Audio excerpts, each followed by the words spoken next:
Hello and welcome. I'm Sofita Macruz at nandito tayo ngayon sa Puerto Princesa, Palawan, isang stop sa official visit ni Vice President Kamala Harris ng US dito sa Pilipinas. So, quick recap lang kung bakit pupunta si Vice President Harris dito sa Puerto Princesa, Palawan at ano yung meron sa Palawan, bakit siya pupunta dito, gaano ka-importante itong Palawan visit by a very high-ranking American official.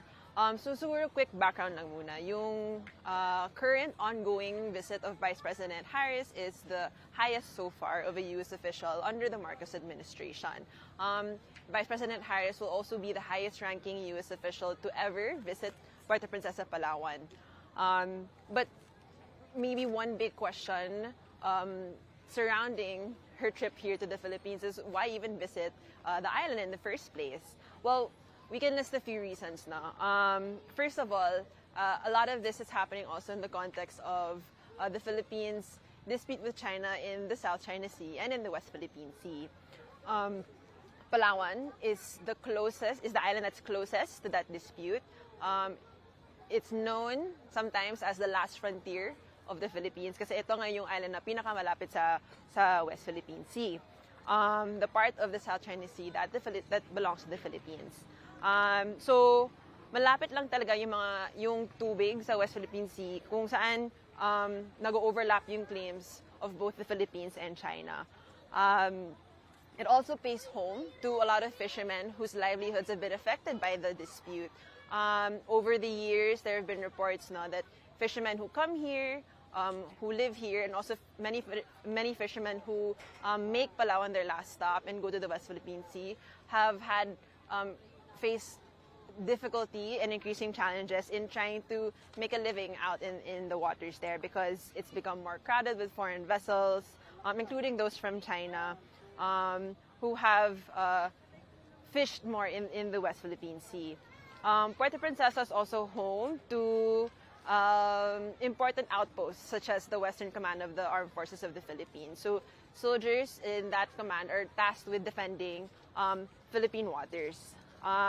And it's also the island that's closest to the Kalayaan Island groups, which is one of the most contested areas in the South China Sea, which is already very hotly contested. So you can just imagine how high tensions are there and how important that area is. So sa Kalayaan Island group, which is also known as the Spratlys Island group, you have overlapping claims of China, Malaysia, Vietnam, the Philippines, and other claimant states as well.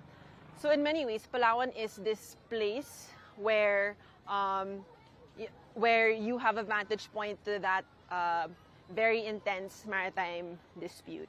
And in many ways also, this is where that dispute is most and first felt by Filipinos.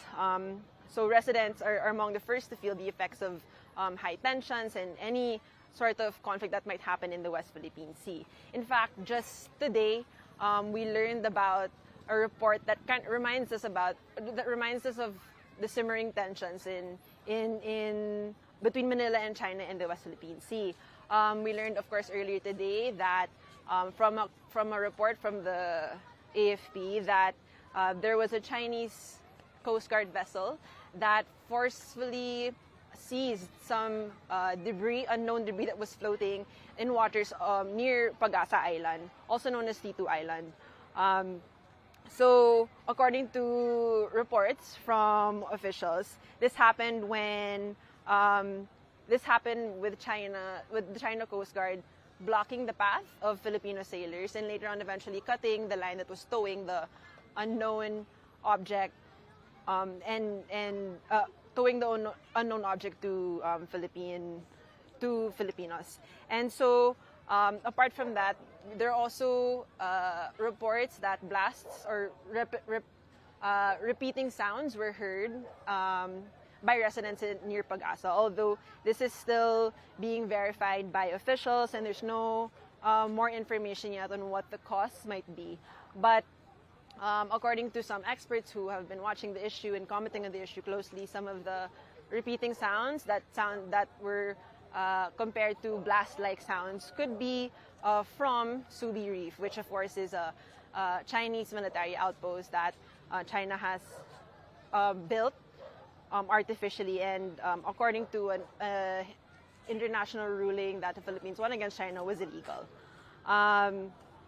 So just again, going back to why Vice President Harris is visiting Puerto Princesa, Palawan, aside from Palawan being a very important and symbolic place for the Philippines, in the West Philippine Sea, Harris actually stepping foot here on the island is also going to demonstrate the U.S.'s commitment to backing the Philippines in that issue. And this is important in many ways because if you look back at sort of the history of the U.S.'s position on the matter, it's evolved a lot since earlier days like 2012 when the Scarborough Shoal standoff happened, and some Filipinos were left wondering why the U.S. didn't help make sure that that China wouldn't see Scarborough Shoal. Apart from that, there was also quite soft support when the Philippines filed its case from China, but since then the U.S. has evolved in its position over time. Later, they were saying that they supported the ruling and that and that the Mutual Defense Treaty, which is a military deal that sees both the Philippines and the U.S. commit to defend one another in case of an attack, that very important treaty covers the South China Sea, including the West Philippine Sea, and that later on they went further and said that China's actions in the South China Sea were illegal, and that they were backing the Philippine position in relation to the West Philippine Sea. So you see that the U.S. is also more interested now and stronger in its words and its resolve in keeping the peace and stability in the South China Sea. So Harris coming here to Palawan goes beyond those words and is in a way concrete action to show that the U.S. is willing to deepen the partnership between the Philippines, deepen its partnership with the Philippines. The U.S. is also, of course, interested in keeping waters in the South China Sea free and open because it's a very important route when it comes to trade and security and all those areas. But what sort of message does Harris's visit send to locals here, to the international community, and to China? Well, when we spoke to some local officials here, one main message that they see from Harris's visit is that it proves that the Philippines is willing to handle and resolve the issue peacefully. It shows that when we talked to the city administrator, Attorney Pedrosa, he said it shows that Filipinos are people who are willing to be open and who are willing to talk to anyone and everybody who has an interest in keeping the waters of the West Philippine Sea and the South China Sea peaceful. And that that's the kind of response that the Philippines will prioritize. For some experts and analysts who are also watching, VP Harris's visit here to Palawan is also very important because, as one expert, Greg Poling from Washington, D.C., put it, the most important asset of a leader is their time. And so U.S. VP Harris coming here is sort of sending the message that being here in Palawan and showing the U.S.'s commitment to the Philippines and backing the Philippines in the West Philippine Sea is the most important thing that she could have done that day. And it's likely to irritate China, but then according to another U.S. senior official who was asked about what sort of response China might take in relation to Harris's visit here, he said, well, China can take any message it wants, but that the visit is about the Philippines, and it's here, and that they're here to show that the U.S. is going to be here and going to back the Philippines no matter what. So we expect U.S. VP Harris to probably deliver the same message that she gave President Marcos a while ago, that the U.S. will defend the Philippines in case of an attack, but having it said here is also very symbolic, not only for the international community, but also for locals here who see that and face that conflict firsthand. Perhaps also just a bit of a recap on what the mood is like here in Puerto Princesa. No? A lot of people, actually, life the activities here are normal. You don't really feel like Vice President Kamala Harris is going to visit. In fact, that's probably also because security is so tight here. If you try to ask people how they feel about the visit, some people aren't aware that she's visiting. Others will say that they're excited, but also waiting to see what tomorrow will look like.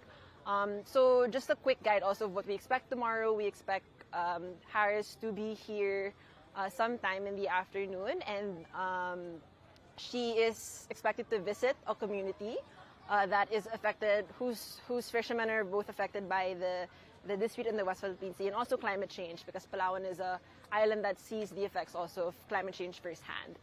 She's also expected to visit the Philippine Coast Guard, where she'll get a briefing on the West Philippine Sea situation, and where she will tour one of the PCG's largest vessels.